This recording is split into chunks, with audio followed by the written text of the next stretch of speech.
আজকে যে অবস্থায় আছি আগামীকালকে এমন টাইমে আশা করা যায় আমরা তারাবি পরে বের হয়ে যাব। কতক্ষণ ঠিক কিনা?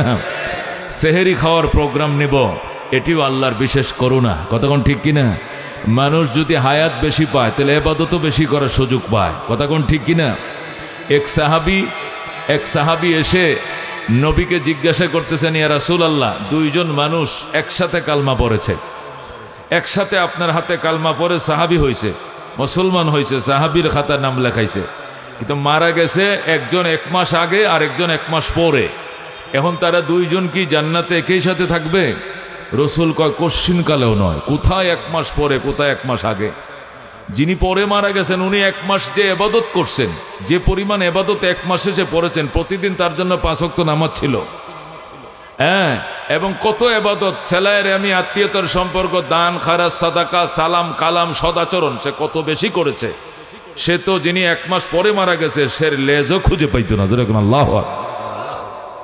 এই জন্য দুনিয়ার জীবনে যদি হায়াত বেশি পাওয়া যায় আর নেক আমল বন্দা বেশি করে, এটা বরকতের জিনিস। কতক্ষণ ঠিক কিনা? আল্লাহর হাবিব যার জীবনের সমস্ত গুনাহ মাপ ছিল, আগে পরের অগ্রিম তাকে ক্ষমা ঘোষণা করা হয়েছে, তিনিও পর্যন্ত দোয়া করতেন, আল্লাহুম্মা বারিক লানা ফি রজব শাবান ওয়া বাল্লিগনা রমাদান। ইয়া আল্লাহ, রজব এবং শাবানের বরকত আমাকে দাও, রমজান পর্যন্ত আমি নবীর হায়াত বাড়ায়া দাও। সুবহানাল্লাহ। এটা যদি আল্লাহর নবী দোয়াটা করে, আমরা পাপী বান্দা উম্মতের জন্য কত আর্তনাদ ছিল আমাদের। কতক্ষণ ঠিক কিনা? কেউ হয়তো এইভাবে দোয়াটা পড়িয়া দীর্ঘ হায়াত কামনা করছি, কেউ বা এমনি বাংলা বলছে, আল্লাহ সামনে রোজা, রোজা না রাখাইয়া মরণ দিও না। কতক্ষণ ঠিক কিনা? আল্লাহ তাআলার করুণা দয়ায় আশা করছি, রাত পোহাইলে দিন, দিন গেলেই রাত, বেলা ডুবলেই রমজান। কতক্ষণ ঠিক কিনা? আল্লাহ চাহে তো বেলা ডুবলেই রমজান। এই বরকতময় অধ্যায় আমাদের সামনে। এই জন্য আমি যে আয়াতে কারিমা আপনাদের সামনে তেলাওয়াত করেছি, এই আয়াতে কারিমা রমজানের তাৎপর্য সম্পর্কে, যেহেতু আমি তফসির কারক হিসাবে বাংলাদেশে আল্লাহ আমাকে একটা খেতাব দান করেছেন, এদেশে বহু বক্তা, হাজারো বক্তা এমন আছে এই দেশে, আলহামদুলিল্লাহ আমাদের বয়ানগুলোকে ফলো করে করে ওনারা আলোচনা করেন, শিখেন। এটাই তো নিয়ম, এটাই তো সিস্টেম। বড়রা আগে যে বয়ান করে যাবে, এরপরের প্রজন্মরা এদের থেকে কথা নিয়ে নিয়ে কথা শিখবে, এভাবে আলোচনা করবে। আলহামদুলিল্লাহ। মুহতারাম হাজিরিন, আল্লাহ তাআলা আমাদেরকে সুস্থ রেখেছেন, ভালো রেখেছেন। রমজানের পূর্বের রাত্রে অত্যন্ত বরকতময় রজনীতে যখন মানুষ আগামী দিনের ইফতার কেনার জন্য, খেজুর কেনার জন্য, ডাল পেঁয়াজু বড়ার আয়োজন, তেল ডাল কেনার জন্য, সেহরির প্রোগ্রাম করার জন্য ব্যস্ত, এই টাইমে জান্নাতের বাগান, যেরকম সুবহানাল্লাহ, আল্লাহ তাআলা এই বাগানকে কবুল করেন, যেরকম আমিন। গুনার গাঠুরি বহন করে এসেছি, মুনাজাত শেষে আল্লাহ যেন আমাদেরকে নিষ্পাপ করে বাড়িতে ফেরার তৌফিক দান করে, যেরকম আমিন। আপনারা কেমন আছেন? রোজা রাখার নিয়ত কারা কারা করছেন? হাত বাড়ান। তারাবিটাও তো পড়বেন লগে নাকি? না শুধু রোজা? তারাবি তো আছে ইনশাআল্লাহ, সেহেরিও খাবো ইনশাআল্লাহ, রাজি আছি। তবে সেহেরিটা জরুরি না। এমন কোনোদিন যেন না হয় যে হুজুর আজকে সেহেরির টাইমে উঠতে পারলাম না, এই জন্য আর রোজা রাখি নাই। নাউজুবিল্লাহ, এটা করা যাবে না। সেহেরির সাথে রোজার সম্পর্ক নাই। মানে সেহেরি খাইলে রোজা, সেহেরি না খাইলে রোজা হবে না, এমন কিছু না। সেহেরি একটা অপশন। সেহেরি কি? ময়মনসিংহ থেকে গাড়ি ঢাকা যাবে, জয়নাবাজার থামবে, এটা একটা অপশন, কিন্তু অনেক গাড়ি থামে না। কতক্ষণ ঠিক কিনা? মনে করেন শৌখিন তার যাত্রী নামানোর কোনো প্রোগ্রাম নাই এখানে, ইউনাইটেড যাত্রী নামাবে না, এই জন্য সে থামবে না। কিন্তু যদি কেউ থামে, থামতে পারে, যাত্রী নামাবে, উঠাবে। অনেক গাড়ি থামে না, থামা জরুরি না, এই রুটেই যাবে কিন্তু থামবে না, কিছু করার আছে। কিন্তু থামলে থামতেও পারে, এমার্জেন্সি একটা ছেলেকে নামাইও দিতে পারে, একটা যাত্রীকে টান দিয়ে উঠাইতেও পারে। এখানে অপশন আছে, দাঁড়ানোর অপশন কি আছে? সেহরি একটা অপশন। এ উম্মত, দুর্বল উম্মত, একবারে সন্ধ্যা সময় খেয়ে শুবে, পরের দিন সন্ধ্যাবেলায় আজান দেওয়ার পর 23 ঘন্টা পরে সে ইফতার করবে। এটা দুর্বল উম্মতের জন্য কষ্ট হইতে পারে। এই জন্য রসুল একটা অপশন রাখছেন যে মাঝরাত্রে ঘুম থেকে উঠেও কিছু খেয়ে নিও, যেরকম সুবহানাল্লাহ। মাঝরাত্রে ঘুম থেকে উঠেও তুমি কেসে খেয়ে নিও। আল্লাহ রাব্বি বলেন, ক্বালা রাসূলুল্লাহি সাল্লাল্লাহু আলাইহি ওয়াসাল্লাম, তাসাহারু ফাইন্না ফিস সুহুরে বারাকাতান, তাসাহারু ফাইন্না ফিস সুহুরে বারাকাতান। নবী বলেন সেহরি খাইও, কারণ সেহরি খাওয়ার ভিতরে বরকত রয়েছে, যেরকম সুবহানাল্লাহ। সেহরির ভিতরে কি আছে? বরকত আছে। এই জন্য বরকতের জন্য সেহরি খাইও। কিন্তু সেহরি খাওয়া কোনো ওয়াজিব না, ফরজ না। সেহরি খাইতে পারলাম না, আজকে ঘুম থেকে উঠতে পারলাম না, এ অজুহাত দিয়ে যদি রোজা ভেঙ্গে দাও 61টা রোজা রাখতে হবে। কটা? একটার জন্য একটা কাজা, 60টা হলো কি কাফফারা। রসুল বলেন এর পরেও তুই 61টা রাখার পরেও রোজার মাসে রোজা রাখলে যে বরকত পাইতা এটা জীবনও পাইতা না। আল্লাহু আকবার বলেন। এই জন্য ইসলামের বিধান মেনে চলতে রাজি আছেন তো ইনশাআল্লাহ? আল্লাহ দেখবেন এক মাসের রোজার বরকতে, রোজার বারাকাতে তাফসীর তো করব, শুধু আল্লাহ তাআলা নেক আমল দিবে তাই নয়, শারীরিক ফিটনেস বাড়াবে। যেরকম আল্লাহু আকবার। এই জ্ঞান ও বিজ্ঞান বলছে, জ্ঞানীরা বলছে, গুণীরা বলেছে, বিজ্ঞান বলতেছে মানুষের ভিতরে যে ক্যান্সারের যে জার্মগুলো তৈরি হয়, ব্যাকটেরিয়াগুলো তৈরি হয়, রোজা রাখার কারণে এই ক্যান্সারের ব্যাকটেরিয়াগুলো মরে যায়। ক্যান্সার আর শরীরে ছড়াইতে পারে না। আল্লাহ রোজার বরকতে ক্যান্সার থেকে মুক্তি দেয়। যেরকম সুবহানাল্লাহ। লিভার যে বর্ধিত হয়, লিভারের মধ্যে যে ফ্যাটি লিভার তৈরি হয়, ফ্যাটি লিভার থেকে যে ক্যান্সার তৈরি হয়, রোজার কারণে, রোজারে উপবাসের কারণে আল্লাহ তাআলা ফ্যাটি লিভার থেকে আল্লাহ তারে মুক্তি দেয়। লিভার ধীরে ধীরে ছোট হয়ে যায়, তার কন্ট্রোলে চলে আসে। দুবেলায় 2 মুঠ খাওয়ার কারণে আর 24 ঘন্টা সে অনাহারে থাকার কারণে দুবেলা 2 মুঠ খাবে, আল্লাহ তার ফ্যাটি লিভার থেকে চিরদিনের জন্য মুক্তি দিবেন। যেরকম সুবহানাল্লাহ। এই জন্য দোস্ত, এটা রোজা রাখা পরকালের মুক্তি, এটা তো আছেই।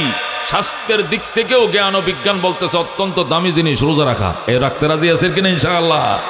আল্লাহ একটু সুখ শান্তিতে দুনিয়া রাখুক, পরকালে সুখ শান্তি তো চাই, দুনিয়াতে তো একটু শান্তিতে থাকতে চাই। কতক্ষণ ঠিক কিনা? দুনিয়াতে শান্তিতে থাকতে চাই কিনা? এই জন্য দুনিয়ার শান্তির জন্যও অনেক পরামর্শ মুরব্বীরা দেয়, এগুলো আমাদেরকে মেনে চলতে হবে। গোসল করার পর কিসের পর? গোসল করার পর লুঙ্গি বাথরুমে ফেলে আসবেন না, এটা দরিদ্রতার একটা আলামত।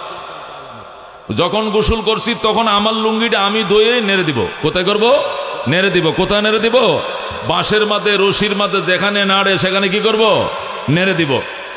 রাত্রে আপনি অপবিত্র হয়েছেন, সকালের জন্য পবিত্র আর অপেক্ষা করবেন না। আপনার উপরে নানান অভিশাপ আসবে, আপনি গরিব হয়ে যাবেন, আপনি দরিদ্র হয়ে যাবেন, আপনি গুনাহগার হবেন, আপনার আয় ইনকাম কমে যাবে, কারণ আপনি দীর্ঘ সময় অপবিত্র ছিলেন। কতক্ষণ ঠিক কিনা? রাত্রে 2টা বাজে স্ত্রীর মিলন হয়েছে, সকাল 8টা বাজে আপনি বাথরুমে ঢুকছেন, নদীর ঘাটে গেছেন, ফুসকুনি পাড়ে গেছেন, কি পবিত্র হওয়ার জন্য। আপনার কত বড় সাহস! আপনি যে দীর্ঘ এই 8 ঘন্টা অপবিত্র ছিলেন, যদি এর ভিতরে আজরাইল এসে যেত তাহলে আপনি নাপাক অবস্থায় মারা যেতেন, আপনার কালমাই নসিব হইতো না। কতক্ষণ ঠিক কিনা? এই জন্য যখন নাপাক হব সাথে সাথে গোসল করে নেব। রাজি আছেন? রাজি আছেন? আচ্ছা, গোসল করার পর লুঙ্গিটা থয়ে গেলাম, লুঙ্গিটা ধুয়ে কিন্তু নাড়িয়ে দিস। হে বিকালবেলা অফিস থেকে আইসা থেকে অহনো লুঙ্গি হইব ওই বাথরুমের কোনায়। এইটা তুমি নাপাক টাকাটা যেরকম একটা খান্ডাসি কাজ ছিল, তুমি অপবিত্র টাকাটা যেরকম একটা নহুস ছিল, তোমার এই কাপড়টা অপবিত্র রাখছো 11 ঘন্টা, এটা আরেকটা নহুনো। তুমি তার কার অপেক্ষা করছো? তোমার বেগম পোলাপান পড়ায়, পোলাপানকে গোসল করায়, স্কুলে পাঠাইছে, দোকানে বাদ পাঠাইছে, কর্মচারীর বাদ পাঠাইছে, ঘর পরিষ্কার করবে, দুনিয়ার সব করে তোমার লুঙ্গি ধুয়ে দিবে। তুমি এই কাজটা কেন করলা? খবরদার, গোসল করবেন, অপবিত্র হওয়ার সাথে সাথে গোসল করবেন। যদি গোসল করেন সকাল 8টায়, তাহলে অপবিত্র হবেন সকাল 8টায়। রাত্রে কেন? রাত্রে হবেন অপবিত্র, পবিত্র হবেন সকাল 8টায়। মরলেও জাহান্নাম, কালিমা নসিব হওয়া কষ্ট, দুনিয়ার বারাকাত কমে যাবে। এই জন্য কিছু বরকতের জিনিস বলতেছি, মনে রাখবেন। যখন অপবিত্র হব তখনই কি করে নেব? গোসল করে নেব। ঠান্ডা লাগে গরম পানি করে গোসল করে নেবেন, তারপরে দেরি করবেন না। লুঙ্গি ধুয়ে নেবেন সাথে সাথে। লুঙ্গি নাড়ার টাইমে খুশ করে নাড়বেন না। অনেকে আছে লুঙ্গি নাড়ে বলটায় সলটায় থয়ে দেয়, এ আরেক দরিদ্র। লুঙ্গি টান টান করে নাড়বেন, বুঝেন? টান টান বুঝেন? লুঙ্গিটা কোথাও যে খুশ না থাকে, টান টান করে কাপড়টা নাড়বেন। মাকড়সার জাল যেন ঘরে জমে না থাকে, সাথে সাথে পরিষ্কার করে ফেলবেন। মাকড়সার জাল কি করবেন? পবিত্র পরিষ্কার করে রাখবেন। ঘরের মধ্যে ঘরের কোনায় ময়লা জমা করে রাখবেন না, ফেলে দিবেন। খাওয়ার পরে আধা ঘন্টা পরে পানি পান করবেন, সাথে সাথে পানি পান করবেন না। দাঁড়ায় পানি পান করবেন না, কিডনিতে আক্রমণ করবে। বসে পানি পান করবেন, 1 ডুবে পান করবেন না, গলায় গিরা লেগে মারা যাইতে পারেন। 3 ডুবে পানি পান করবেন। এরপরে খাওয়ার আধা ঘন্টা পানি পান করবেন, আধা ঘন্টা পরে ঘুমাবেন। আল্লাহ এমনি থেকেই এই নানান ধরনের গ্যাস্ট্রিক মেস্ট্রিক আমার সাথে থেকে আল্লাহ এমনি হেফাজত করবো। যেরকম আমিন। মহতারাম হাজিরিন, আজকে মাহফিলে আসছে, আমরা খুশি না বেজার? হাত বাড়ানছে দেখা কারা খুশি? আল্লাহ তুমি কবুল করো। যেরকম আমি এই জায়গাটা কি এরকম ফাঁকা ছিল? এখানে দোকানপাট ছিল, কথা কোন ঠিক ছিল কিনা? অনেক কষ্ট করে দোকানদাররা তাদের দোকানের টং মং এগুলো সরাইছে, কথা কোন ঠিক কিনা? কেন? আপনাদেরকে একটা উন্মুক্ত পরিবেশে, খোলা পরিবেশে জমে বসে বয়ান শোনার জন্য। যদি বলেন হুজুর এতটুক জায়গা তো মসজিদও ছিল, তারা ওখানে করলো না কেন? এ দেশের একটা সিস্টেম আছে, মানুষের একটা রিউমার আছে, ওয়াজ শুনতে মসজিদে ঢুকতে চায় না। এতটুকু লোক মসজিদে বসে ওয়াজ শুনতো না, কারণ কি জানেন? নমাজ পড়তে মসজিদে যাই না, আবার ওয়াজ শুনতে এনে যে মরতাম। জীবনে নমাজ পড়ার লেগে মসজিদে ঢুকি না ডরে, আবার এখন ওয়াজ শোনার লেগে এনে মরবো। আমি তো এসার নামাজে পড়ছি না, আবার মসজিদে ঢুকবো কি লেগে? ওয়াজ শোনার লেগে। এই জন্য মসজিদে ঢুকে কি শুনতে চায় না মানুষ? ওয়াজ শুনতে চায় না। আর ওয়াজ যারা দেয় এরাও মসজিদের ওয়াজ দেওয়াটাকে ওইরকম আনুষ্ঠানিকতা মনে করে না, মনে করে এটা গরুয়া। কথা বুঝেন না? আপনি যদি খুব খেয়াল করে শোনেন, আপনি যদি 2টা গরু জবে করেও ঘরে রান্না করে খাওয়াইয়া দেন আত্মীয় স্বজন, মানুষ বলবো হায় হায় হায়, এত বড় ধনী মানুষ মশিউর রহমান সাহেব মাইয়া বিয়ে দিলে তো অনুষ্ঠান করলো না, অথচ গরু কিন্তু 2টা খাওয়াইছে, কিন্তু ঘরে রান্না করে খাওয়াইছে। এই জন্য কি করে নাই? মেজবান দেয় নাই, কিন্তু গরু কটা খাওয়াইছে? আর খাসি একটা জবে করে আর 2 বস্তা আলু দিয়া পরে বাইরে সাইড ডেক পাকাইয়া খাওয়ান, কয় না বিশাল বড় অনুষ্ঠান করে মাইয়া তুলে দিচ্ছে। এটা হলো এদেশের কালচার, কথা বুঝেন? এই জন্য গড়ের রান্না কোনোদিন মেজবান হয় না, কথা কোন ঠিক কিনা? মসজিদের ওয়াজ কে ওয়াজ মনে করে না, মসজিদের ওয়াজ করে এটা পার্সোনাল আলোচনা সভা, এটাকে ওয়াজ মনে করে না। ঘরের রান্না যেরকম রান্না নয়, বাহিরে বসায় মেজবান দিতে হয়, এই ঘরের ওয়াজও ওয়াজ নয়। এই জন্য অনেক কষ্ট করে, দোকানিদেরও কষ্ট হয়, এটা মেয়েরা এই কমিটিরও বুঝে যে দোকানদারদের কষ্ট হয়, এটা তারাও বুঝে না যে এরকম না, এরা তো মানুষ। তারপরেও কষ্ট করে সরাইয়া এই জায়গাটাকে আপনাদের জিন্দিগির নাজাতের জন্য সাক্ষী বানাইছে। যেরকম আলহামদুলিল্লাহ। সাক্ষী বুঝেন? মানুষ যদি পাপ করে 4টা জিনিস সাক্ষী হয়, মনে রাখেন। কয়টা জিনিস? মানুষ পাপ করলে কয়টা জিনিস সাক্ষী হয়? 1 নম্বরে আল্লাহ সাক্ষী হয়। আল্লাহ দেখে কিনা? যেরকম মনে রাখেন, এই ওয়াজ কিন্তু শুরু হয়েছে দামি কথা, আমি অনেক দামি দামি কথাগুলো বলবো। মানুষ পাপ করলে কয় জিনিস সাক্ষী হয়? এই সাক্ষীগুলো হাসরের ময়দানে সাক্ষী দিবে কিনা? 1 নম্বরে আল্লাহ নিজেই সাক্ষী হয়। আল্লাহ বলবে আমার চোখের সামনে তুই পাপ করছিস, আমি নিজে সাক্ষী। তখন অস্বীকার করার কোনো সুরত আছে? এরপরে আল্লাহ বলবে আচ্ছা আমারটা বাদে দিলাম, ফেরেশতারা সাক্ষী দে। ফেরেশতারা বলবে হ্যাঁ আমরা লাখো ফেরেশতা দেখেছি, তোমার বন্দা এখানে বসে গাঞ্জা খাইছে, এখানে বসে বাবা টানছে, এখানে বসে এই কাজটা করছে। ফেরেশতা 2 নম্বর সাক্ষী দেবে কে? 3 নম্বর সাক্ষী হবে কে? জমিন। 3 নম্বর সাক্ষী কে? জমিন। জমিন বলবে আল্লাহ আমি পবিত্র জমিন, আমার উপরে জায়নামাজ না বিছায়া নামাজ পড়লে জায়েজ ছিল, এমন পবিত্র জমিন আমার থেকে মাটি নিয়ে তায়াম্মুম করলে তার নাপাক শরীরটা ফাঁক হয়ে যাইত, এমন পবিত্র জমিনে বসে গাঞ্জার মতো নাফাক কলকিটা টানছে, আমি নিজে সাক্ষী, জমিন সাক্ষী দিবে। তাহলে 1 নম্বর আল্লাহ সাক্ষী, 2 নম্বরে ফেরেশতা সাক্ষী, 3 নম্বরে জমিন সাক্ষী, 4 নম্বরে অঙ্গ প্রত্যঙ্গ সাক্ষী।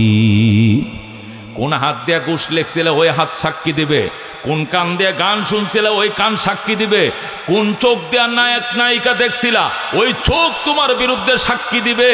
আল্লাহ বলবে তুই পাপ করছিলে কেন?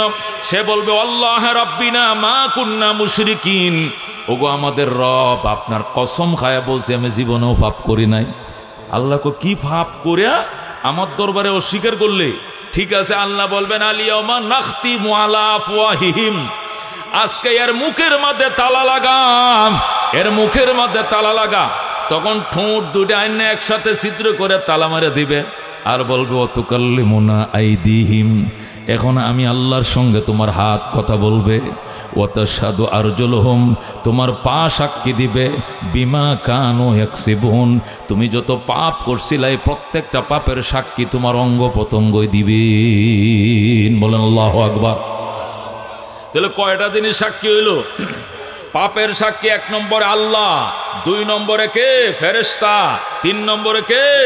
জমিন মাটি যেখানে বৈশা পাপ করছো, 4 নম্বরে নিজের অঙ্গ প্রত্যঙ্গ, নিজের অঙ্গই নিজের বিরুদ্ধে সাক্ষী দিবে।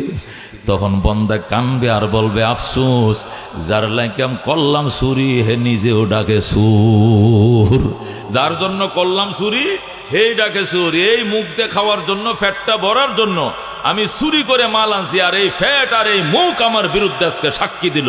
তখন সে নিজে কানবে আর বলবে কার জন্য কি করলাম? যার জন্য করলাম চুরি সে ডাকে চোর। এই জন্য দোস্ত, পাপ করলে যেরকম 3 জিনিস 7 জিনিস সাক্ষী হয়, ন্যাক করলে কয় জিনিস সাক্ষী হয়? চার জিনিস সাক্ষী। এক নম্বরে আল্লাহ, এক নম্বরে কি? এই যে এখানে বর্ষ দুস্থ, ফ্যাক্টরিতে সারাদিন মেশিন ঘোরাইছো, কষ্ট করছো, সারাদিন ফ্যান্ডেল চালাইছ, অটো চালাইছ, দোকানদারি করছ, সব কিছু রাইখা রমজানের আগের রাত্রের বাজান এই যে এখানে বইছো, আল্লাহ দেখতেছে কিনা, ফেরেশতারা ক্যামেরা নিতেছে কিনা, দুনিয়ার ক্যামেরাগুলো ফিট আছে, সভাপতির ছবি নিতেছে, এই ক্যামেরাগুলো তামাম দুনিয়াকে এখন লাইভ দেখাইতেছে। এই ওয়াজটা আমেরিকার থেকে দেখতেছে, এই ওয়াজটা লন্ডন থেকে দেখতেছে, সৌদি আরব থেকে দেখতেছে, দেশে দেশ বিদেশ থেকে এই ওয়াজটা সরাসরি লাইভ দেখাইতেছে। কতক্ষণ ঠিক কিনা? আল্লাহ যেরকম দেখতেছে, ফেরেশতারাও লাইভ দেখাইতেছে। কতক্ষণ ঠিক কিনা?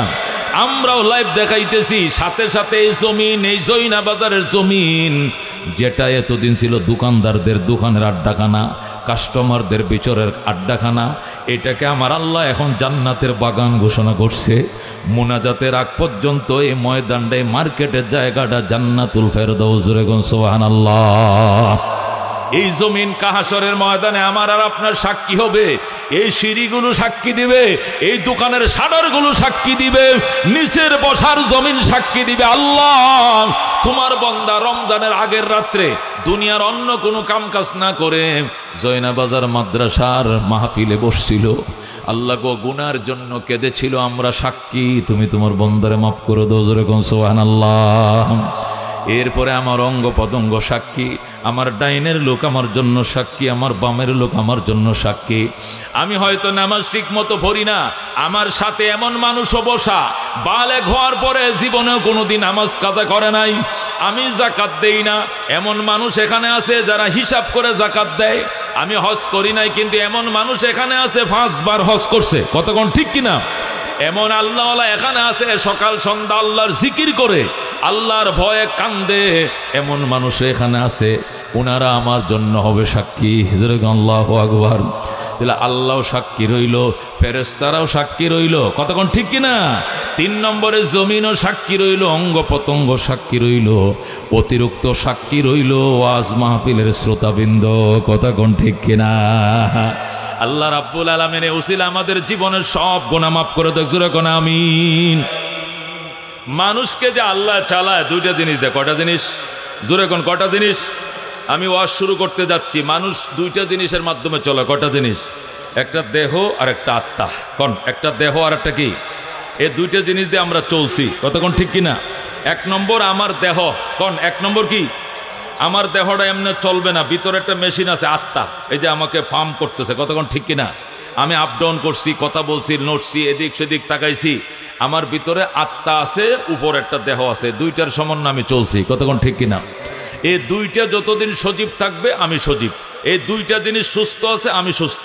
যদি দেহটা মারা যায় তাহলে আত্মা আমাকে একা নিয়ে চলতে পারবে না, আর আত্মাটা যদি উড়াল দিয়ে চলে যায় তাহলে আমার দেহ লাশ হয়ে যাবে, আর চলতে পারবে না। কতক্ষণ ঠিক কিনা? তাহলে আমি চলছি কয়টা জিনিসের সমন্বয়? দেহ এবং আত্মার সমন্বয়। কতক্ষণ ঠিক কিনা? এই জন্য আল্লাহ বলছেন, তুমি সুস্থ থাকতে হলে দেহকেও খাবার দাও, তোমার আত্মাকে খাবার দাও, তাহলে দেহ সজীব থাকবে, আত্মাও সজীব থাকবে, তুমি সুস্থ থাকবে, 100 বছর বাঁচবা। কতক্ষণ ঠিক কিনা? কিন্তু যদি দেহকে খাবার না দেই, দেহ মারা যাবে। কতক্ষণ ঠিক কিনা? ঠিক আত্মাকে যদি খাবার না দেই, আত্মাও মারা যাবে। কতক্ষণ ঠিক কিনা? এখন আসেন, দেহের খাবার কি? দেহের খাবার কি এটা বোঝার জন্য বুঝতে হবে দেহ কি জিনিস। জোরে কোন, জোরে কোন। দেহের খাবার কি এটা বোঝার জন্য বুঝতে হবে আল্লাহ দেহ কি দিয়ে বানাইছে। আল্লাহ 4 জিনিস দিয়ে দেহ বানাইছে। জোরে কোন, কয় জিনিস? কয় জিনিস? 1 নম্বর কোন? আগুন, পানি, মাটি, বাতাস। কয় জিনিস দিয়ে দেহ বানাইছে? আগুন, পানি, মাটি, বাতাস। কয় জিনিস দিয়ে দেহ বানাইছে আল্লাহ? 4 জিনিস দিয়ে। আল্লাহ বলে এই দেহকে খাবার দাও, এই দেহকে কি দাও? খাবার দাও। কি দিয়ে খাবার দিব? ওই আগুন, পানি, মাটি, বাতাস, এই 4 আইটেম দিয়ে খাবার দিতে হবে। আমরা এর বাহিরে দেহকে আর কিছু দেই না। 1 নম্বর, আমরা যা খাই এটা কিসে সিদ্ধ করা? আগুনে সিদ্ধ করা। ভাত কিসে সিদ্ধ করা? গোশ কিসে সিদ্ধ করা? নুডলস কিতে সিদ্ধ করা? শিক কাবাব কিতে সিদ্ধ করা? চা কিতে সিদ্ধ করা? অধিকাংশ জিনিসে সিদ্ধ করা আমরা খাই, কাঁচা জিনিস হজম করতে পারি না। কতক্ষণ ঠিক কিনা? তাহলে আগুন, পানি, মাটি, বাতাস 4 আইটেম দিয়ে আল্লাহ দেহ বানাইছে। এই 4 আইটেম দিয়েই দেহের জন্য খাবার ব্যবস্থা করছে। অনেক উচ্চাঙ্গের কথা, খেয়াল করে বুঝতে হবে। তাহলে আগুনে সিদ্ধ করা জিনিস খাই, মাটির থেকে তৈরি ফল ফ্রুট আমরা কাঁচা খাইতেছি, তরমুজ খাচ্ছি মাটির তৈরি, ফল ফ্রুট খাচ্ছি কিসের তৈরি? মাটির তৈরি। কলা খাচ্ছি কিসের তৈরি? আঙ্গুর আপেল খাচ্ছি কিসের তৈরি? মাটির তৈরি। কতক্ষণ ঠিক কিনা? তাহলে আগুন ফানি, আগুন পরে কি মাটি, 3 নম্বর পানি। পানি তো সরাসরি পান করি। কোন পানি? কি পান করি? সরাসরি পান করি। পানির অপর নাম জীবন। কতক্ষণ ঠিক কিনা? এছাড়া তো আমি বাঁচতেই পারবো না, এটা আমার জীবন বলা হয়েছে। এরপরে বাতাস থেকে আমি অক্সিজেন নিই। বাসন্তে কি করি? অক্সিজেন নিয়ে অক্সাইড ছেড়ে দেই, পুরা বাতাসটা ছেড়ে দেই নাক দিয়ে মুখ দিয়ে, আর ঠান্ডা অক্সিজেন পূর্ণ বাতাসটা আমি টেনে ওঠাই। তাহলে আগুন ফানি মাটি বাতাস, চায়ের জিনিস দিয়ে আল্লাহ দেহ বানাইছে, ওই চায়ের আইটেম দিয়ে দেহের খাদ্যের ব্যবস্থা করেছেন। কতক্ষণ ঠিক কিনা? কতক্ষণ ঠিক কিনা? এ দেহর খাদ্য 2 প্রকার। কতক্ষণ কয় প্রকার? 2 প্রকার। কিছু খাদ্য দেহকে ডেলি দিতে হয়, নতুবা দেহ বাঁচবে না। আর কিছু খাবার আছে যেটা ডেলি পাওয়াও যায় না, দেহকে দেওয়াও যাবে না। এটা 12 মাসে 13 ফল, যে মৌসুমে যে ফল পাওয়া যায় ওই মৌসুমে ওইটা দিতে হবে। কতক্ষণ ঠিক কিনা? আসেন, দেহর খাদ্য কয় প্রকার? জোরে কোন কয় প্রকার? কিছু খাবার দেহকে ডেলি দিতে হবে, নতুবা দেহ মারা যাবে। যেমন যেমন বাতে মাছে বাঙালি, বাত মাছ ছাড়া বাঁচি না আমরা। কতক্ষণ ঠিক কিনা? আর ডায়াবেটিস হলে রুটি আছে আর সবজি আছে। কতক্ষণ ঠিক কিনা? এটা বাতের বিকল্প হিসাবে এটা লাগবে। আমি কয়দিন না খেয়ে থাকতে পারবো? 3 দিন।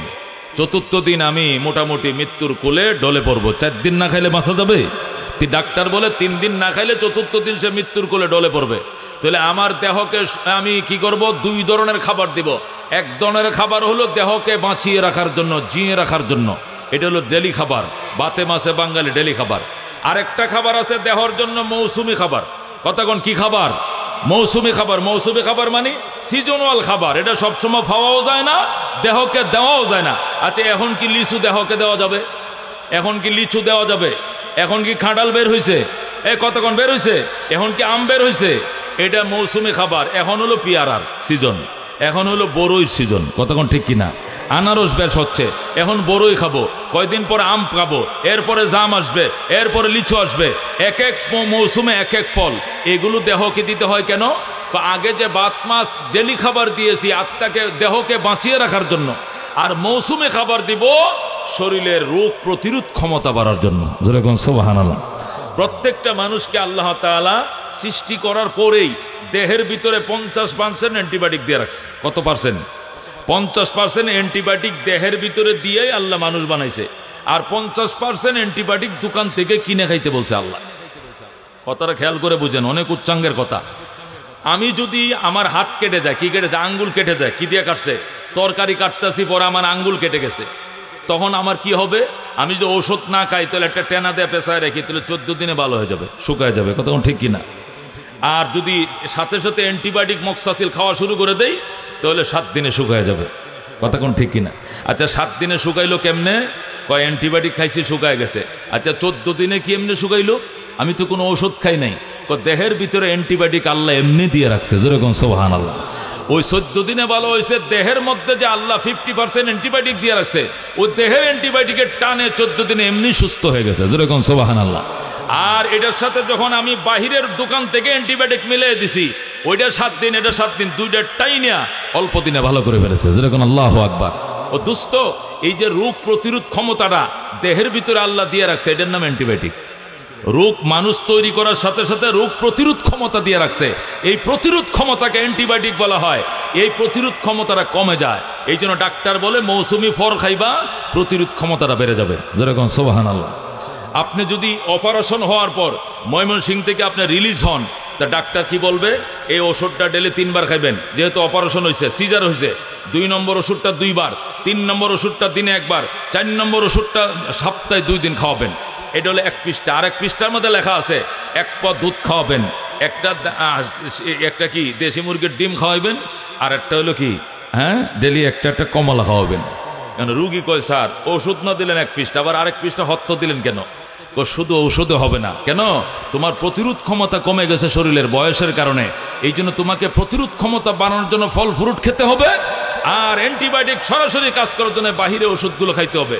দুইটাই মিলে 100% হবে, তুমি সুস্থ হয়ে যাবে। যেরকম সুবহানাল্লাহ। ও দোস্ত, উলামায়ে কেরাম তাফসিরে এমন ঘটনা লিখেছে, এমন রিসার্চপূর্ণ কথা লিখছে, পড়লে মাথা নষ্ট হয়ে যায়। আল্লাহ এদেরকে কত বড় কত বড় বিজ্ঞানী বানাইছে, ওদের চিন্তা গবেষণা করলে, কোরআনের তাফসীর পড়লে আল্লাহ, একটা বেঈমান কালমা পড়ে মুসলমান হয়ে যাবে, যেরকম সুবহানাল্লাহ, একটা বেঈমান কালমা পড়ে মুসলমান হয়ে যাবে, সে অবাক হয়ে যাবে যে কোরআনের ভিতরে আল্লাহ এত কথা ঢুকাইছে। এ দোস্ত বলতেছিলাম, দেহের খাবার কয় প্রকার? 2 প্রকার।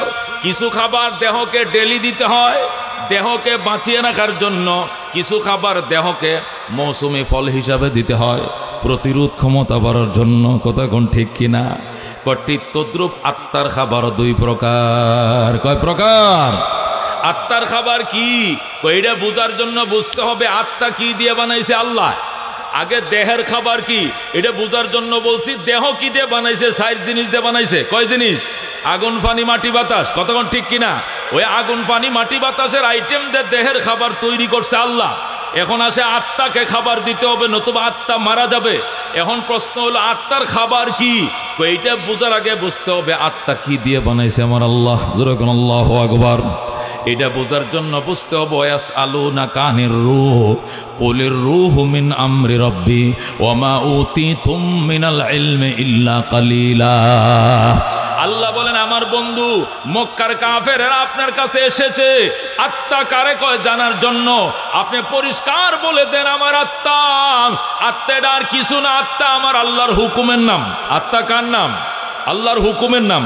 আল্লাহ বলেন ওয়ায়াসালুনাকা আনির রূহ, ও বন্ধু বেঈমানরা আপনার কাছে আসবে আত্মা সম্পর্কে, রূহ সম্পর্কে জানার জন্য। রাসূল গো রূহ কাকে বলে বলেন? নবীকে আল্লাহ শিখায় দেয় কুলির রূহু মিন আমরি রাব্বি। রাসূল আপনি বলে দেন আত্মা এটা আমার রবের হুকুমের নাম। কিসের নাম? আল্লাহ হুকুম করছে, আত্মা আমার দেহের ভিতরে ডিউটি করতেছে। যেদিন বলবে এ রূহ তুই বের হয়ে যা, সাথে সাথে আমাকে ডেড বডি বানায় আত্মা উড়াল দিয়ে চলে যাবে। কথা কোন ঠিক কিনা? তাহলে আত্মা কার নাম? হুকুমের নাম। বলে আত্মা কে নাম? হুকুমের নাম। তো আগে আমরা কি বুঝছি? যে জিনিস যে আইটেম দিয়ে বানায় ওই আইটেম দিয়ে তার খাবার দেয়। আগুন, পানি, মাটি, বাতাস দিয়ে দেহ বানাইছে, আগুন, পানি, মাটি, বাতাস দিয়ে দেহের খাবার দিচ্ছে। কতক্ষণ ঠিক কিনা? এবার আসেন, আত্মা বানাইছে আল্লাহ কি দিয়া? হুকুম দিয়া। এই জন্য হুকুম পালন করে আত্মার খাবার। যেরকম আল্লাহু আকবার। হুকুম পালন করে কার খাবার? নামাজ কার হুকুম? হ্যাঁ, নামাজ পড়লে কি হবে? আত্মার খাবার হবে। নামাজ পড়লে কি হবে? আত্মার খাবার। রোজা কার হুকুম? রোজা রাখলে কি হবে? আত্মার খাবার হবে। হজ কার হুকুম?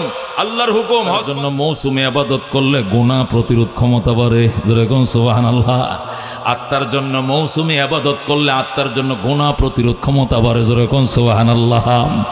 আত্মাকে আল্লাহ বন্দারা খাওয়ায় না, সারা বছর শুধু দেহরে খাওয়ায়। ঘুম থেকে উঠার পরে শুনলো রুটি, ডাইলবাজি, একটু পরে আবার সিঙ্গারা, একটু পরে সমোসা, দুপুর বেলায় ভাত, বিকাল বেলা হালিম, সন্ধ্যা সময় চটপটি, শোয়া পর্যন্ত খায়, ঘুমোতে উঠতে পর্যন্ত খায়। খাইতে খাইতে দেহকে এত মোটা বানাইছে, কিন্তু আত্মার খাবারের খবর নাই, আত্মার মৌসুমি খাবারও নাই, দৈহিক খাবারও নাই। এই জন্য আত্মা অনাহারে মারা যায়। এই জন্য শাবান মাসে এসে আত্মা আল্লাহর দরবারে ফরিয়াদ করে, আল্লাহ আমি আর দেহ আমরা 2 জন আপন ভাই, আমি আত্মার দেহ আপন ভাই। তুমি বলছো আত্মারও খাবার দেওয়ার জন্য, সমান সমান দেহরও খাবার দেওয়ার জন্য, কিন্তু দুর্ভাগ্যজনক হলো সত্য, তোমার বন্দা শুধু দেহরে খাওয়ায়, সারাদিন দেহরে খাওয়ায় ওজন বানাইছে 145 কেজি। কত ওজন? আমার শরীরে ওজন বাড়িয়ে গেছে। তোর ওজনের মাপে উঠতে দেয় 100 কয় কেজি হয়েছে? 145 KG, 95 KG, 105 KG, 86 KG, 98 KG আছে না? মোটা মোটা আছে কিনা? এই দেহগুলো, আত্মাগুলো ডাক দেখো, আল্লাহ আমি দেহ আর আত্মার সমন্বয়ে ছিলাম মানুষ, আমরা আপন 2 ভাই। তোমার বন্দারে বলছো দেহ আত্মা 2 জনকে খাবার দেওয়ার জন্য, কিন্তু তোমার বন্দা সারা জীবন শুধু দেহরে খাবার দিল, আমি আত্মা অনাহারে মারা গেলাম। এই জন্য তোমার দরবারে ফরিয়াদ, আল্লাহ আমি শাবান মাসে তোমার কাছে ফরিয়াদ করি, আল্লাহ তোমার বন্দাকে বলে আমি আত্মারে খাবার দেওয়ার জন্য, নইলে আমি মারা যাব, অনাহারে মারা যাব। আল্লাহ আত্মারে সান্ত্বনা দিয়া কয়, আত্মা কান্দিস না, রমজান মাসে চান্ডা উঠার সাথে সাথে দেহের খাবার ফুললি স্টপ করে দিব। যেরকম আল্লাহু আকবার। এটা 11 মাস খাইয়া যেরকম মুড়ো হয়েছে 85 কেজি, এটারে 75 কেজিতে লামামু। যেরকম আল্লাহু আকবার। এটার ওই যে রাত্রে সেহরির থেকে যে খাওয়ার বন্ধ করামু, পরের দিন মাগরিবের আজান পর্যন্ত যদি 1 ডুব পানি পর্যন্ত খাইতে দিব না। যেরকম আল্লাহু আকবার। আল্লাহ এই জন্য শাবান মাসে ও দোস্ত আল্লাহ আত্মার ফরিয়াদ শুনে দেহের খাবার বন্ধ করে দিছে, দিয়া বলতেছে আত্মা এই মাস তুই শুধু একলা খাবে, এই মাসে দেহের কোনো খাবার নাই, যদি খাইতে মন চায় রাতের অন্ধকারে খাইব, কেউ যেন না দেখে। বেলা ডুবার পরে আবার সুবে সাদেকের পূর্ব আকাশ আলোকিত হওয়ার আগ পর্যন্ত এই টাইমে কিছু খাইতে পারবে, দিনের বেলায় খাওয়াকে আমি হারাম ঘোষণা করে দিলাম। বলেন আল্লাহু আকবার। এই জন্য দোস্ত কথা বুঝছেন, তাফসির বুঝছেন, কোরআনের তাফসির কাকে বলে, কত প্রকার কি কেটে বুঝার জন্য ব্রেন থাকতে হবে এবং খেয়াল করে শুনতে হবে। আল্লাহর দরবারে আত্মা ফরিয়াদ করছে, আল্লাহ দেহ আর আমি আত্মা আমরা দুইজন তো আপন ভাই, আমি ছাড়া সে চলবে না, সে ছাড়া আমি চলবো না। তোমার বন্দা শুধু দেহরে খাওয়াইছে সারা বছর, আমার এত খেতে দিল না, এই জন্য তোমার দরবারে বিচার দিলাম, তুমি দেহের বিচার করো। আল্লাহ দেহের বিচার আমি করতেছি, আগামীকাল বেলা ওঠার সাথে, আগামীকালকে চাঁদ আকাশে ওঠার সাথে সাথে দেহের খাবার সম্পূর্ণ বন্ধ, 1 মাস বেশি দেহে খাইতে পারবে না, এই সারা মাস তুই আত্মা শুধু একা একা খাবি। আল্লাহু আকবার। আত্মা আল্লাহ দরবারে ফরিয়াদ করে, আল্লাহ দেহ 11 মাস খাইয়া মুড়ো হইছে 105 কেজি, আর আমারে শুকাইতে শুকাইতে মৃত্যুর সাথে আমি পাঞ্জা লড়তাছি। 11 মাস আমি খাই নাই, আর সে 11 মাস খাইছে।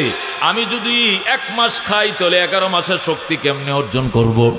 আল্লাহ ডাক দেয়া কয়, আত্মা চিন্তা করিস না, তুই যেন 1 মাস খাইয়া তার 11 মাসের শক্তি অর্জন করতে পারো, এই জন্য তোমার জন্য 2টা অফার রাখছি। কয়টা অফার? কয়টা অফার? তুমি আত্মার জন্য 2টা অফার রাখছি। 1 নম্বর অফার, 11 মাসের মধ্যে যত ইবাদত বন্দিগি আছে সমস্ত ইবাদত বন্দিগির মিলন মেলা আমি রমজান মাসে ঘটাইছি। আল্লাহু আকবার। যত ইবাদত আছে সব রমজানে ঢুকাইছি, যেহেতু ইবাদত তোর খাবার, এই জন্য সমস্ত খাবার, এখানে গোস্ত আছে, খাসি আছে, তোর জন্য কবুতর আছে, দেশি হাঁস আছে, রাজা হাঁস আছে, কৈতুর আছে, মাছ আছে, ছোট মাছ, বড় মাছ, ভর্তা, শাক সবজি সব রাখছি, সব ধরনের খাবার। যেহেতু ইবাদত হলো আত্মার খাবার, এই জন্য নানান কিসিমের ইবাদতের মিলন মেলা ঘটাইছে আমার আল্লাহ। কারণ রমজান মাসে দেহের খাবার বন্ধ, শুধু খাবে আত্মা। এই জন্য আত্মা যেন হরেক রকম খাবার খাইতে পারে, এই জন্য ইবাদতের মিলন মেলা রমজান। রমজানে তারাবি, রমজানে সেহরি, রমজানে সদকা, রমজানে ফেতরা, রমজানে যাকাত দেয়, রমজানে উমরা করে, রমজানে কি করে? আল্লাহু আকবার, হজের পয়সা জমা দেয়। রমজানে আল্লাহ কোরআন নাজিল করছে, রমজানে তারাবি, রমজানে খতমে তারাবি, রমজানে লাইলাতুল কদর, রমজানে ইতিকাফ। এমন কোন ইবাদত নাই যা রমজানে আল্লাহ আনে নাই। কেন? এটা অফারের জন্য আনছে। আত্মারে তুই খাইবে 1 মাস, দেহ খাইছে 11 মাস, তুই 1 মাসে 11 মাসের শক্তি অর্জন করতে হবে। সুবহানাল্লাহ।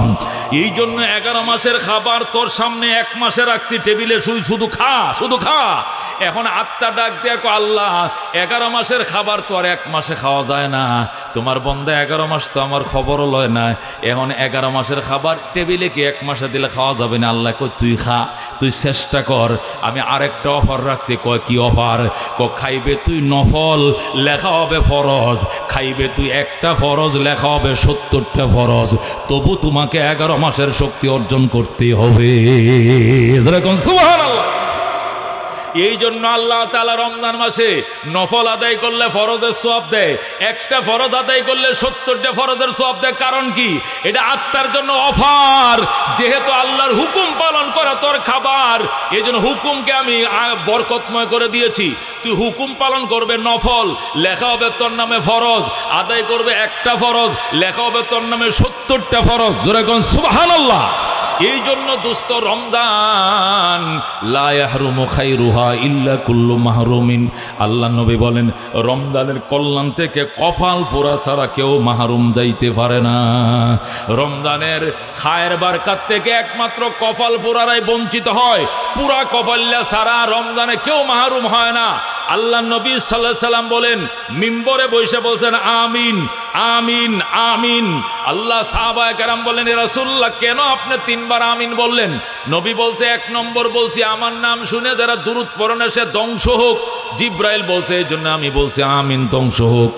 আবার যখন আমিন আমিন বলছিলাম, জিব্রাইল বলে যারা রমজান মাস পাইয়া জীবনের গুনাহ মাফ করাইতে পারে না সে ধ্বংস হোক। তখন আমি বলছি আমিন। যারা বৃদ্ধ মা বাবা পাইয়া খেদমত করে জান্নাত কামাইতে করেন পারে নাই সেও ধ্বংস হোক। আমি বলছি আমিন। জোরে কোন নাউজুবিল্লাহ। এই জন্য দোস্ত, রমজান পাইয়া যদি গুনাহ মাফ না করাইতে পারো এর চেয়ে কপাল পোড়া আর কেউ হতে পারে না। কতক্ষণ ঠিক কিনা? আল্লাহর হাবিব বলেন, ইজা দাখালা রমজান, যেই মাত্র রমজান প্রবেশ করবে, নাদা ইউনাদিন ইয়া বাগিয়াল খায়রি আকবিল ওয়া ইয়া বাগিয়াশ শাররি আকসির ওয়ালিল্লাহি উতাকাউম মিনান নার। যেই মাত্র রমজান প্রবেশ করে প্রত্যেকটা গলিতে গলিতে ফেরেশতারা পাবলিসিটি করতে শুরু করে।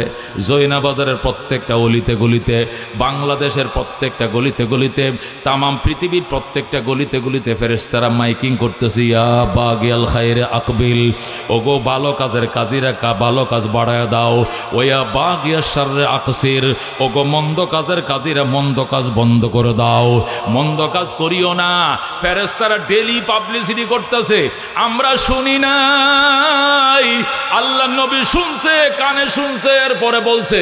এই জন্য নবীজি প্রতিদিন শোনাইতেছেন সাহাবায়ে কেরামকে, ও সাহাবায়ে কেরাম, ডেইলি ফেরেশতারা পাবলিসিটি করতেছে আর বলতেছে রমজান মাস শুরু হইছে, তোমরা ভালো কাজে অগ্রসর হও, মন্দ কাজ বন্ধ করো, হোটেল রেস্তোরাঁ বন্ধ রাখো, গাঁজা খাইও না, বাবা খাইও না, নারী দেখো না, বেপরদা চলিও না, চোখ কন্ট্রোল করো, হাত কন্ট্রোল করো, মুখ কন্ট্রোল করো। কারণ আল্লাহ তাআলা রমজান মাসে অসংখ্য জাহান্নামীকে জাহান্নাম থেকে মুক্তি দিতেছেন। জোরে কোন আল্লাহু আকবার। আল্লাহ রাব্বুল আলামিন হাদিসের মধ্যে বলেন, ইল্লা সাওম ফাইন্নাহু লি ওয়া আনা আজজি বিহি, রোজা আমারই জন্য, রোজার প্রতিদান আমি আল্লাহ আমার হাতে দেব। সমস্ত ইবাদতে তো আল্লাহর জন্য, কিন্তু রোজাকে কেন আল্লাহর জন্য বলা হয়েছে? জোরে কোন সুবহানাল্লাহ। নবী বলেন, হাসরের ময়দানে যখন বান্দারা জান্নাতে যাওয়ার জন্য প্রস্তুতি নিবে, আল্লাহ হিসাব নিকাশ কমপ্লিট করবে, লাইনে দাঁড়াবে, হঠাৎ করে বলা হবে তোমার কাছে পাওনাদার থাকলে পাওনাগুলো দিয়ে দাও। পাওনাদাররা বলবে, আল্লাহ নামাজ রোজার হিসাব তো ঠিকই দিছে, কিন্তু আমার দোকান বাকি আছে, আমি আরসি কুলার পয়সা পাই, আরেকজন গো রিস্কা ভাড়া পাই, আরেকজনে বলবে চাউলের দোকানের বাকি আছে, আরেকজনের স্যানিটারির দোকানে বাকি আছে, আরেকজন বল রঙের দোকানে পাওনা আছে, এইগুলো না দিয়ে যাইতে পারবে না। তখন আমার আল্লাহ বলবে, বন্দা তোর যত ইবাদত আছে সমস্ত ইবাদত দিয়া দে। তখন বন্দা নামাজ দিয়া দিবে, হজ দিয়া দিবে, যাকাত দিয়া দিবে, কোরআন তেলাওয়াত দিয়া দিবে, সমস্ত ইবাদত ফেরেশতারা নিয়ে যাবে, কিন্তু রোজা নামক ইবাদত দিবে না। আল্লাহু আকবার। বন্দার কাছ থেকে সমস্ত ইবাদত বন্দিগি পাওনাদাররা নিয়ে যাবে, দেনাদার খালি দাঁড়ায় থাকবে।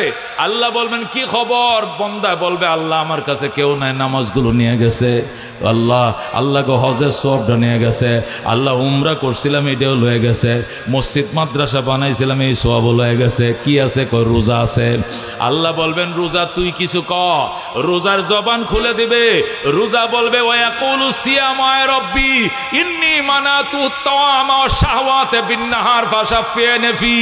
রোজা বলবে, আল্লাহ তোমার বন্দার কাছে কিছুই নাই, সমস্ত আমল পাওনাদাররা নিয়ে গেছে, আমি রোজা, তুমি অসহায় বন্দা, তোমার অসহায় বন্দার পাশে দাঁড়িয়ে আছি, আল্লাহ আমার দুটি কথা বলতে দাও। আল্লাহ বলবেন, বলম।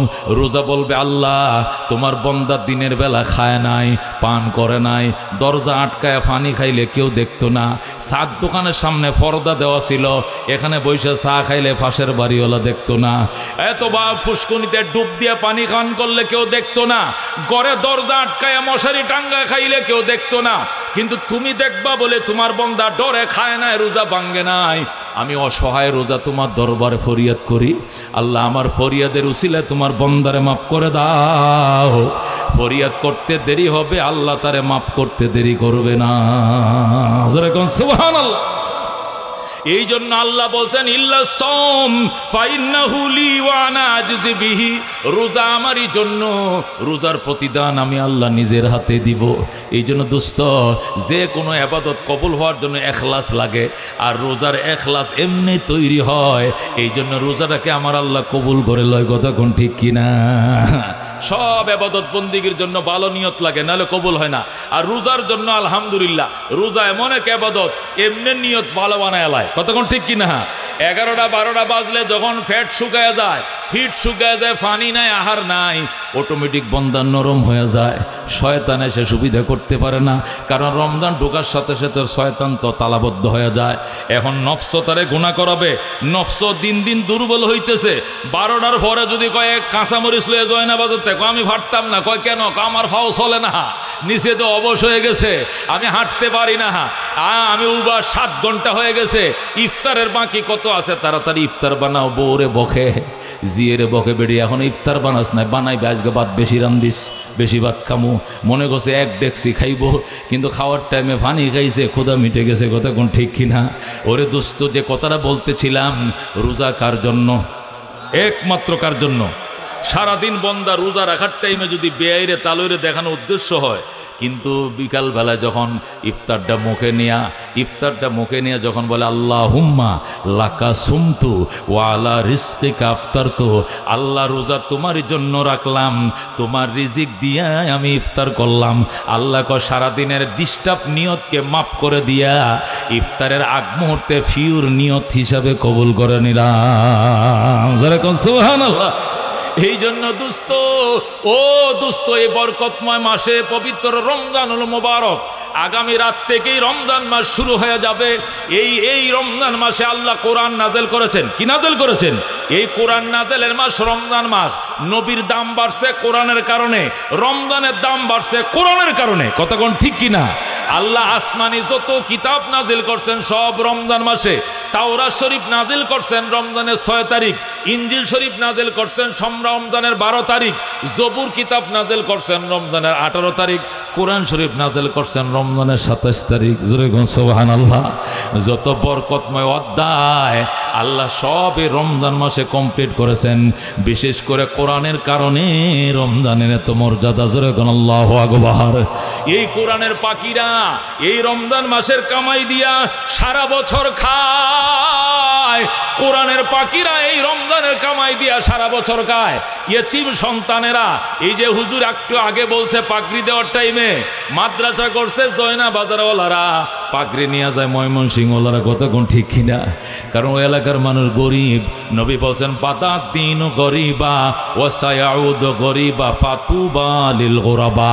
নবী বলছেন দিন অসহায়দের হাত ধরে দুনিয়াতে আইসে, অসহায়দের হাত ধরে দিন দুনিয়াতে চলে যাবে। এই জন্য গরিবদের জন্য সুসংবাদ। জোরে বলুন সুবহানাল্লাহ। আমার মাদ্রাসায় 1400 ছাত্র আছে। কয়শো? 1400 ছাত্র আছে।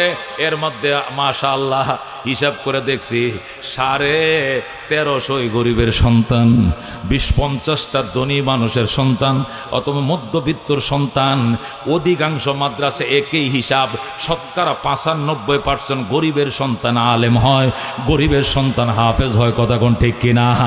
অনিবার্য কারণে প্রত্যেকটা মাদ্রাসায় গোরাবা ফান্ড রাখতে হয়। ধনীদের ছেলেরা যায় অস্ট্রেলিয়া, ধনীদের ছেলে যায় কানাডা। কই গেছে? আপনার ভোলা কয় MBA করতে গেছে, আপনারটা কয় BBA করতে গেছে। কই গেছে? অস্ট্রেলিয়া গেছে, কানাডা গেছে। আর গরিবের সন্তান তোরটা কই? আমারটা জয়নাবাজার মাদ্রাসা, তোরটা কয় কলেজ মাদ্রাসায়, তোরটা কই মাওনা মাদ্রাসায়, তোরটা কই রামপুরা ঢাকা মাদ্রাসায়। ওই ভ্যান চালক, রিক্সাওয়ালা চালকের ছেলেরা এরা ওহির এলেমের দ্বারক হইছে। জোরে কোন সুবহানাল্লাহ। আল্লাহ তাদেরকে দ্বীনি ইলম শিক্ষা করার তৌফিক দিছে। আল্লাহ নবী বলছেন গরিবদের জন্য সুসংবাদ। এই জন্য গরিবদের খাওয়ানোর জন্য রে দোস্ত সারা বছরের ফান্ড রমজান মাসে গঠন করতে হয়, কুরবানির চামড়ার পয়সা দিয়ে গঠন করতে হয়। গ্রাম দেশে দান চাউল কালেকশন করে, এখানে তো দান চাউল নাই। রমজান মাসে জাকাত ফেতরাত থেকে আল্লাহর বন্দারা দেয়, ধনী মানুষরা দেয়, এটি জমা করে সারা বছর এ বাচ্চাদেরকে খাওয়ায়। আজকে 8টা ছেলেকে মাথায় পাগড়ি পরাইলাম, এক একটা একটা ছেলে 10টাকে টাইনা জান্নাতে নিয়ে যাবে। জোরে কোন সুবহানাল্লাহ। ওই দিন বলবে, ও হাজী মশিউর রহমান সাহেব, ও সভাপতি সাহেব, ও নয়েজ ভাই, আসেন, আপনাদের সহযোগিতা আল্লাহর কোরআন পড়ছিলাম, আজকে প্রথম ডাক আপনার জন্য আছে, লগে লয়া জান্নাতে যাব। জোরে কোন আল্লাহু আকবার। ও মুসলমান, জীবনের যত আশা যদি পূরণ করতে চাও, এতিমদের মুখে খাবার দাও। রমজান মাস আইছে, একটা কোরআন শরীফ কিনে দিও। রোজার মাস আইছে, একটা রেহাল কিনে দিও। রোজার মাস আইছে, একটা জায়নামাজ কিনে দিও। হুজুর, আমি 300 টাকাতে একটা জায়নামাজ কিনছি, এটার মধ্যে আপনি নমাজ পড়েন, এখানে বসে আপনি কোরআন শরীফ পড়েন, আর আমার মা বাবার জন্য দোয়া করেন। বাজানরে দোয়া চাওয়া লাগবে না, বেড়া ভেঙ্গে দোয়া এমনি কবরে ঢুকবে। কতক্ষণ ঠিক কিনা? আফগানিস্তানের বাদশাহ সুলতান মাহমুদ গজনবী রহমতুল্লাহ আলাই বলেন, আমি একদিন কাবুলে ঢুকতেছি। কাবুল তো আফগানিস্তানের রাজধানী। তো কাবুলে যখন ঢুকবো, দেখি পৌরসভার লাইটের নিচে বৈশা রাস্তার কিনারে একটা ছেলে কোরআন শরীফ পড়তেছে। গায়ে কোনো কাপড় নাই, পাতলা একটা পাঞ্জাবি, আর কবুতরের মতো কাঁপতেছে। হিলটেক্স এলাকা আফগানিস্তান, কাবুল তো পাহাড়ি এলাকা, বরফ পরে বরফ। আমি ওই ঘোড়ার থেকে নামলাম, নাইমে ছেলেটাকে বুকের সাথে জড়ায় ধরলাম, বললাম, ছেলে তোর নাম কি? আব্দুর রহমান, বাড়ি কই? ওই পাশের গ্রাম। এখানে পৌরসভার লাইটের নিচে কি করো? আল্লাহর কোরআন পড়ি। এখানে পড়ো কেন? হাড়ি কিনার টাকা নাই। তোমার ছাত্র ভাইদের হাড়ি নাকি পড়তে পারো না? ছাত্র ভাইরা 10টা পর্যন্ত সজাগ থাকে, 10টা পর্যন্ত ছাত্র ভাইদের হারিকেনে পড়ি। 10টার পরে তারা ঘুমায় যা, হারিকেন নিবায় ফেলে। এরপরে আমার আর কোনো আলোর ব্যবস্থা নাই, আমি আইসা এই পৌরসভার লাইটের নিচে বসে পড়ি। আল্লাহু আকবার। সুলতান মাহমুদ গজনবীর মাথার মাথায় জিনিসটা আঘাত করছে। টান দিয়ে ছেলেটাকে ঘোড়ার উপরে উঠাইছে, উঠায় রাজধানীতে নিয়ে গেছে কাবুলে। নিয়া রাজা যে গদির মাঝে বসে, এতিম ছেলেটাকে ওই গদির মধ্যে বসাইছে। আল্লাহু আকবার। ডাক দেখো, আজকের থেকে তুমি আফগানিস্তানের বাদশাহ। ছেলেটা ডাক দেখো, আঙ্কেল, আমি দুনিয়ার বাদশাহ হতে চাই না, আমি আল্লাহর কোরআনের বাদশাহ হতে চাই। আল্লাহু আকবার। তাহলে তোমারে কি করব? আঙ্কেল যদি পারেন, আমি অসহায়, আমার একটা হারিকেন কিনে দেন, আমার একটা শীতের পোশাক কিনে দেন। সুলতান মাহমুদ গজনবী, যিনি আফগানিস্তানের বাদশাহ ছিলেন, ভারতবর্ষে 17 বার আক্রমণ করছেন, অনেক প্রভাবশালী রাজা ছিলেন, তিনি খাতা নিছে, কলম নিছে, নিয়ে কয়, ঠিক আছে বাবা, হারিকেন কিনলে কয় টাকা লাগে? 5 টাকা। দিলাম। আচ্ছা, মাসে কেরাসিন লাগে কয় টাকা? 5 টাকা, ওইটাও দিলাম। আর তোর শীতের পোশাক কিনলে কয় টাকা? 5 টাকা, এটাও দিলাম। বোর্ডিং খরচ কয় টাকা? মাসে 5 টাকা, ওইটাও দিলাম। তাহলে 4 5 20 টাকা। মাসে যদি 20 টাকা লাগে, 12 মাসে 12 20 240 টাকা। এ 240টা টাকা আগের দিনে যে কাপড়ের ক্ষতি ছিল, ক্ষতি থলে, চিনতেন তো? থলে কাপড় দিয়ে বানাইতো, কোমরে বাঁধে রাখতো, মনে আছে? ওই কাপড়ের থলের ভিতরে 240টা টাকা ঢুকাইয়া সুলতান মাহমুদ গজনবী আফগানিস্তানের বাদশাহ ছেলেটার কোমরের মধ্যে থলেটা বাইন্ধে দিছে। বাইন্ধা দিয়া কো, বাবা যা, এখানে 1 বছরের খরচা দিয়া রাখছি, কালকে সকালে বাজারে যা একটা হারিকেন কিনবে, কেরাসিন ঢুকাইবে, শীতের একটা পোশাক কিনবে, আর এতিমখানার খরচটা তুই বহন করবে। টাকাটা ফুরায় গেলে আবার আসবে, তুই যতদিন হাফেজ না হবে তোর খরচ বহন করার দায়িত্ব আমি সুলতান মাহমুদ প্রেসিডেন্টের। জোরে আল্লাহু আকবার। ছেলেটা বড় খুশি হইছে, হইয়া সুলতান মাহমুদের কপালে চুমা দিয়া দিছে। সুলতান মাহমুদ আমারে চুমা দিলে কেন? আঙ্কেল, আমার বাবা নাই, বাবা যদি থাকতো এ উপকার করতো, বাবার চুমু দিতাম। আজকে আমার বাবা নেই, আমি এতিম, আপনি বাবার কাজটা করছেন, খুশি আপনার কপালে চুমু দিছি। সুলতান মাহমুদ আদরটা পায়া কাইদা দিয়ে গোবাজান রে, 12 বছর পর্যন্ত 2টা আশা নিয়ে ঘুমাই, কিন্তু পূরণ হয় না একটাও। দোয়া করিও বাবা, আল্লাহ যেন আমার দুটো আশা পূরণ করে। ছেলেটা কয়, আঙ্কেল আপনার কি আশা? 1 নম্বর আশা, আমি 12 বছর পর্যন্ত কান্দি নবীকে স্বপ্ন দেখার জন্য, কিন্তু নবীর স্বপ্ন দেখার ভাগ্য হয় না। তুমি দোয়া করিও বাবা, আল্লাহ যেন নবীকে দেখার ভাগ্য খুলে দেয়। আল্লাহু আকবার। ছেলেটা কয়, আঙ্কেল অসুবিধা নাই, আজকে রাত্রে দোয়া করবো, আপনি ঘুমায়া যান, আমি এখন এই মাদ্রাসায় যাই অজু বানায় দোয়া করব, আল্লাহ যেন ঘুমের ঘরে আপনাকে আজকে আল নবীর সাথে সাক্ষাৎ করে দেয়। সুবহানাল্লাহ।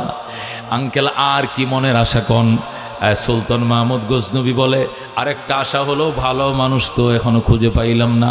যদি দুনিয়াতে ভালো মানুষ পাইতাম তার জুতাটি শুদ্ধা টানতাম, খাতে করে বহন করতাম।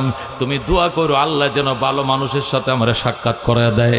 ছেলেটা কো ঠিক আছে আঙ্কেল, দোয়া করি আল্লাহ যেন আপনারা নবীর সাথেও সাক্ষাৎ করে দেয়, ভালো মানুষের সাথেও সাক্ষাৎ করে দেয়। আপনি ঘুমায় যান, বাদশা উজিরকে দিয়ে আমার ঘোড়ার উপরে সোয়ার করায় আর ছেলেটাকে মাদ্রাসায় পৌঁছে দিয়ে আসো। রাজকীয় ঘোড়ার উপরে ছেলেটাকে নিয়ে বইসে মন্ত্রী উজির নিয়ে ছেলেকে নিয়ে রওনা করছে।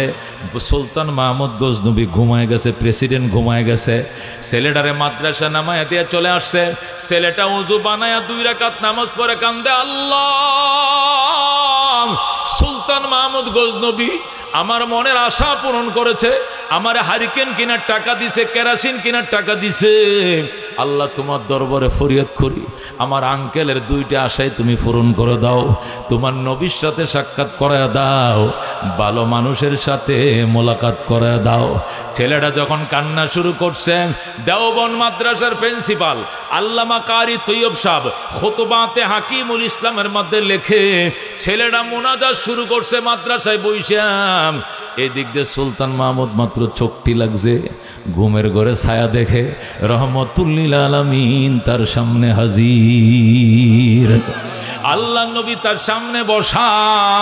সুলতান মাহমুদ গজনবী নবীর দিকে চিহ্নে ফেলাইছে, নবীরে সালাম জানায়, আসসালাতু ওয়াসসালামু আলাইকা ইয়া রাসূলুল্লাহ, আসসালাতু ওয়াসসালামু আলাইকা হাবিবাল্লাহ।